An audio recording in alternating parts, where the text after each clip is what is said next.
Creo que a todos nos gusta la idea del valor intrínseco de la vida humana. La ética médica tradicional nunca se pregunta si la vida del paciente vale la pena, porque la idea de una vida sin valor es tan ajena a la tradición hipocrática como lo es al derecho, ya que ambos suscriben el principio de santidad de la vida humana, que sostiene que, puesto que todas las vidas son intrínsecamente valiosas, siempre está mal matar intencionadamente a un ser humano inocente. Aceptamos esta idea tan noble sin someterla a un examen crítico. Luego un día descubrimos que nos está forzando a hacer cosas evidentemente indeseables o desastrosas. Aquí vamos a presentar un caso relacionado con un joven llamado Anthony Bland, en el que unos jueces británicos tuvieron que preguntarse a sí mismos: ¿podían realmente creer que toda vida humana es intrínsecamente valiosa? ¿Se puede creer realmente que siempre está mal poner fin intencionadamente a la vida de un ser humano inocente? A partir de esto, presentaremos otros casos. La tragedia de Tony Bland. En 1989, Tony Bland tenía 17 años y era un ferviente apasionado al fútbol. En abril, acudió al estadio de fútbol de Hillsborough para ver un partido semifinal de la Copa de la Asociación Futbolística. Cuando empezó el partido, todavía habían miles de aficionados intentando entrar al campo. Entonces se produjo una fatídica aglomeración que empujó a cientos de aficionados contra una valla que se había colocado para impedir que irrumpieran en el terreno de juego. Antes de que se pudiera restablecer el orden y aliviar la presión, murieron 95 personas. Tony Bland no murió, pero la presión de la multitud que le rodeaba aplastó sus pulmones y su cerebro se quedó sin oxígeno. Más tarde en el hospital descubrieron que solo había sobrevivido el tronco encefálico. La corteza cerebral se había destruido. Sufrió muerte cortical, en otras palabras. Aquí una descripción de su estado. Mira, aquí hay una foto de Tony Bland con sus padres. Una descripción de su estado era que se encontraba en el hospital alimentado con líquidos mediante una bomba y un tubo que pasa por su nariz y la parte trasera de la garganta hasta el estómago. Se le vaciaba la vejiga con un catéter insertado en su miembro, en su órgano reproductor, que de vez en cuando le causaba infecciones que requerían vendajes y tratamiento con antibióticos. El entumecimiento de las articulaciones había hecho que sus miembros estén rígidamente contraídos, de forma que sus brazos estaban fuertemente flexionados de un lado a otro, del pecho, y las piernas estaban anormalmente deformadas. Los movimientos reflejos de la garganta le hacían vomitar y babear. De todo esto, y de la presencia de los miembros de su familia que se turnaban para visitarle, Anthony Bland no era consciente en lo absoluto. Las partes de su cerebro que le proporcionaban el conocimiento se habían convertido en líquido. Su cuerpo estaba vivo, pero él no tenía vida, no tenía una vida en el sentido en que incluso el ser humano más lamentablemente discapacitado, pero consciente, tiene una vida. Sin embargo, los avances de la tecnología médica moderna permitían que se mantenga en ese estado durante años, quizá incluso durante décadas, a Tony Bland. Sean cuales sean los avances que pueda permitir la medicina moderna, ni la familia de Tony Bland, ni los doctores encargados de atenderle, ni el hospital podían ver que mantenerle vivo durante décadas le beneficiaría a él o a cualquier otra persona. Incluso los médicos querían suspender la alimentación artificial, pero un juez, aunque estaba de acuerdo en que se podía considerar que la existencia de Tony Bland no tenía ningún sentido, este juez avisó al médico encargado de que corría el riesgo de sufrir una acusación criminal, posiblemente una acusación de asesinato, si ponía fin a la vida de Blunt de manera intencionada. A pesar de esto, los familiares y los médicos insistieron y trataron de conseguir una declaración para que el hospital pudiera interrumpir legalmente todo tratamiento para prolongar la vida, incluida la respiración artificial y el suministro de comida y agua por medios artificiales, y suspender todo tratamiento médico a Anthony Blunt, solo con el propósito de permitir que Blunt acabara con su vida y muriera tranquilamente con la mayor dignidad y el menor sufrimiento. Luego de tantas idas y venidas, los tribunales británicos no llegaron a la conclusión de que se le debía tratar hasta que muriera, lo que podría significar medio siglo o incluso más. En vez de ello, los jueces británicos plantearon la siguiente pregunta: ¿qué es lo mejor para el paciente, para Tony Blunt? Como respuesta, se refirieron a la unánime opinión médica de que Blunt no era consciente de nada y de que no había perspectivas de que mejorara su situación. De ahí que el tratamiento que le estaba manteniendo con vida no le causara ningún beneficio terapéutico, médico o de ningún otro tipo. Fundamentalmente, los tribunales británicos sostenían que cuando un paciente no está capacitado para consentir un tratamiento médico, los médicos no tienen el deber legal de continuar con un tratamiento que no beneficia al paciente. Además, los jueces estaban de acuerdo en que la mera prolongación de la vida biológica, en ausencia de conciencia o de esperanza de volver a recobrarla, no beneficia al paciente. En cierto modo, la actitud de los jueces es simple sentido común. Se podría decir que el lamentable estado de Tony Blunt y el sufrimiento de su entregada familia atraen también la empatía de todos. Seguramente esta simpatía fue un poderoso factor para que los jueces también lleguen a la conclusión de que se podía suspender el tratamiento de Blunt. Nadie que sepa de estos hechos puede dudar de que los jueces buscaron una solución que pongan fin a una tragedia que ya es terrible y que amenaza con prolongarse durante décadas. No obstante, antes del caso de Tony Blunt, los jueces no tomaban en cuenta el poner fin a la vida de un humano. El caso Tony Blunt abrió nuevos caminos en los dos siguientes aspectos: permitir que se tenga en cuenta las consideraciones sobre la calidad de la vida a la hora de decidir si se debiese prolongar la vida. Y otro camino que abrió es aceptar como lícita una línea de conducta que pretende y tiene como fin la muerte de un ser humano inocente. Si se juntan estos dos aspectos, no es exagerado decir que el caso Blunt marca el momento en que los tribunales británicos dejaron de hacer efectivo el tradicional principio de la santidad de toda vida humana. La opinión común del derecho y de la tradicional doctrina de la santidad de la vida humana en la tradición judio-cristiana era que toda vida humana tiene el mismo valor y, como consecuencia, toda vida humana tiene el mismo derecho a ser preservada. Esta idea se reafirmaba de manera categórica hasta tiempos muy recientes, como la década de los 80, cuando se prolongaba de manera indefinida la vida de muchos pacientes con muerte cortical. Sin embargo, cuando se enfrentaron a la perspectiva de una vida como la de Tony Blunt, los jueces británicos cambiaron de opinión. En gran medida, dejaron en claro que no valoraban la vida humana solo en el sentido biológico. Los argumentos que se daban podrían decirse que eran algo así como los siguientes: Anthony Blunt no tiene sentimientos ni conciencia, ni puede experienciar nada relacionado con su entorno. Para sus padres y su familia está muerto. Su mente le ha abandonado, y todo lo que queda es la cobertura de su cuerpo.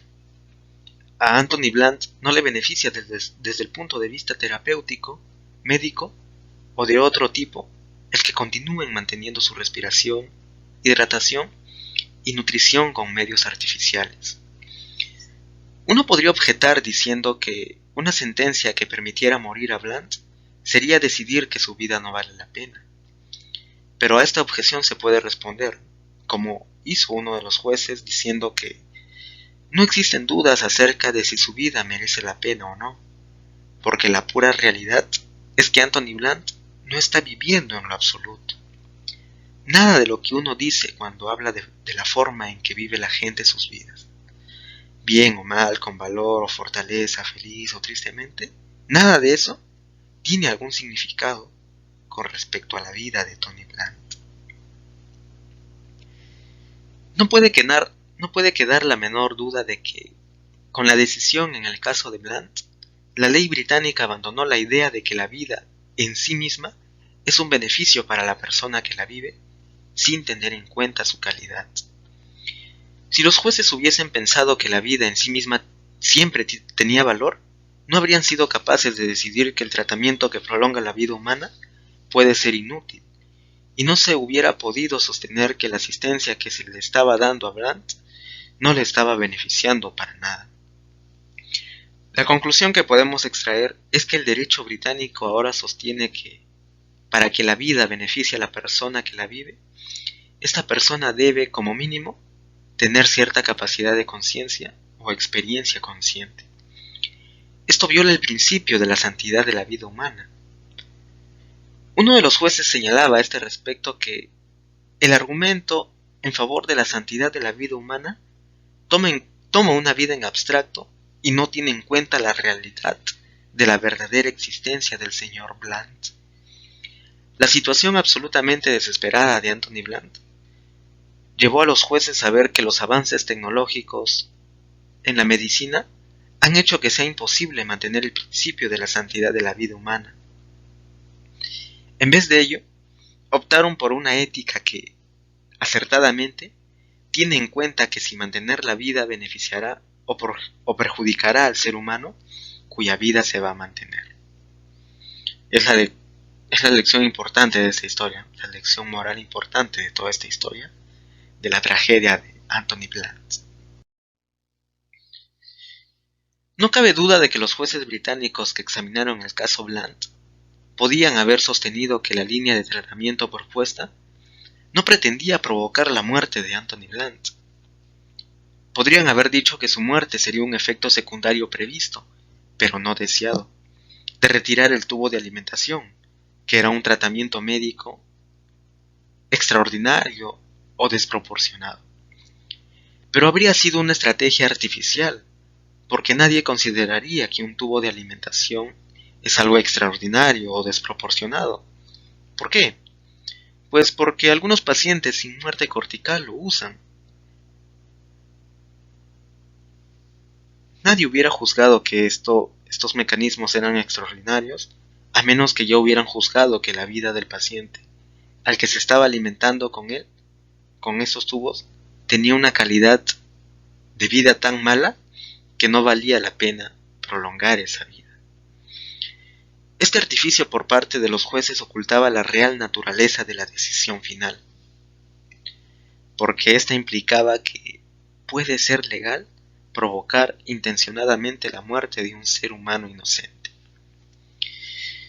Entonces, queda por resolver este problema. ¿Esta decisión permite a los médicos matar a sus pacientes? Esto es precisamente lo que han afirmado quienes se oponen a la eutanasia. En el caso de Blunt, algunas personas afirmaban que esta decisión en realidad legalizó la eutanasia no voluntaria, pues los jueces declararon que los médicos de Blunt estaban autorizados para llevar a cabo una línea de acción que tenía como fin la muerte de Blunt. ¿A qué otra cosa puede equivaler esto sino a permitir a los médicos matar a determinados pacientes, al menos a los que se hallan en estado de muerte cortical? Sin embargo, los jueces no creían estar legalizando la eutanasia. Decían que en este punto se debe subrayar que la ley debe establecer una distinción crucial entre aquellos casos en los que un médico decide no proporcionar a su paciente un tratamiento o atención que podrían prolongar su vida, se debe distinguir entre estos casos y aquellos casos en los que decide un médico, por ejemplo, administrándole una droga mortal, poner fin activamente a la vida de su paciente. Como ya se ha señalado, lo primero puede ser legal, pero no es legal que un médico suministre a un paciente una droga que le cause la muerte, aunque el motivo de este proceder sea un humanitario deseo de poner fin a su sufrimiento, por muy grande que pueda ser esto. Así pues, la distinción crucial se establece entre poner fin a una vida haciendo algo activamente y poner fin a una vida no proporcionando el tratamiento necesario para mantenerla. En bioética, se diría que los jueces estaban aceptando la eutanasia pasiva, mientras que rechazaban la eutanasia activa.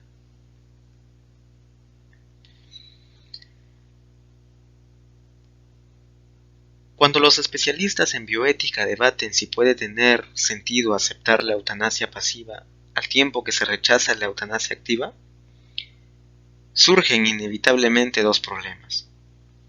¿Cómo se debe establecer la distinción? Y, si una vez establecida, tiene la suficiente trascendencia ética como para soportar el peso moral depositado en ella. En el caso de Tony Blunt, se podría haber argumentado que retirarle el tubo de alimentación era un acto evidente y no una simple omisión, y de aquí se deduce que el retirarle el tubo de alimentación a Blunt sería causarle la muerte de manera activa. Esto sería un acto evidente, pues es similar a desconectar el respirador de un paciente cuya vida se está manteniendo mediante una ventilación artificial. Uno de los jueces reconoció que esta distinción entre actos y omisiones es moral e intelectualmente dudosa, y creía que era poco prometedor aplicarla en un contexto en el que ya se pueden cuestionar los fundamentos éticos del derecho. No es fácil demarcar los casos en los que se causa activamente la muerte, de los casos en los que un médico simplemente permite que un paciente muera de una enfermedad preexistente. Aquí no nos dedicaremos a tratar de solucionar esta cuestión, sino que responderemos a la segunda pregunta. La distinción entre suprimir el tratamiento para prolongar la vida y provocar activamente la muerte ¿es moralmente sostenible? Es decir, sostiene el peso ético que se le debe otorgar según aquellos para quienes lo primero es una buena práctica médica y lo segundo es un asesinato. Aquí los jueces concluyeron con la singular confesión de que no se podía aportar una base moral para la decisión que se había tomado. Uno de los jueces señaló lo siguiente: finalmente la conclusión a que se ha llegado les parece a algunos casi irracional. ¿Cómo puede ser legal permitir que un paciente muera lentamente, aunque sin dolor, durante un largo periodo de semanas sin alimento, y ser ilegal provocar su muerte inmediata mediante una inyección letal, ahorrándole de ese modo a su familia un sufrimiento más a añadir a la tragedia que ya están padeciendo? Resulta difícil encontrar una respuesta moral para esta pregunta.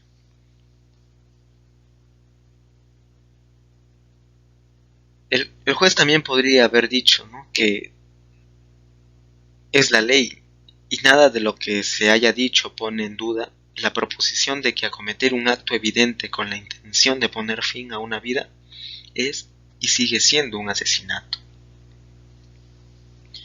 En este caso, los jueces sostienen que sea legal quitarle la vida a Tony Blunt de manera activa, pues es más piadoso que dejarlo morir lentamente durante semanas.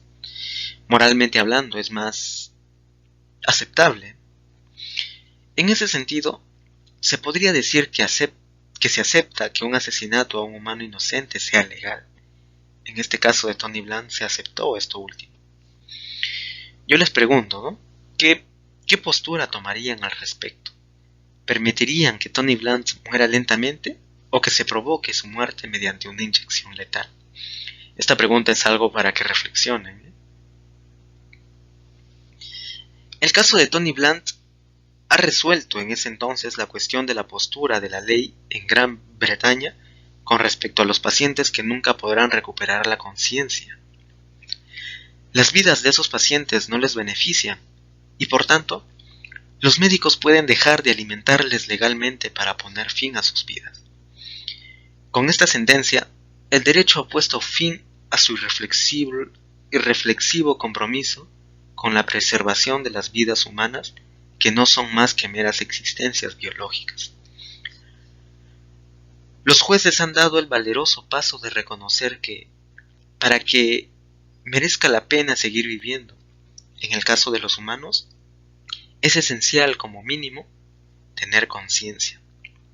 Al hacerlo, han cambiado la frontera entre lo que es y lo que no es un asesinato. Antes que dictaran esta sentencia, el adoptar una línea de conducta cuyo fin sea acabar con la vida de un ser humano inocente era arriesgarse uno mismo a una acusación de asesinato. Ahora, cuando la prolongación de la vida no beneficia al paciente, la conducta encaminada a poner fin a su vida es legal en muchos países.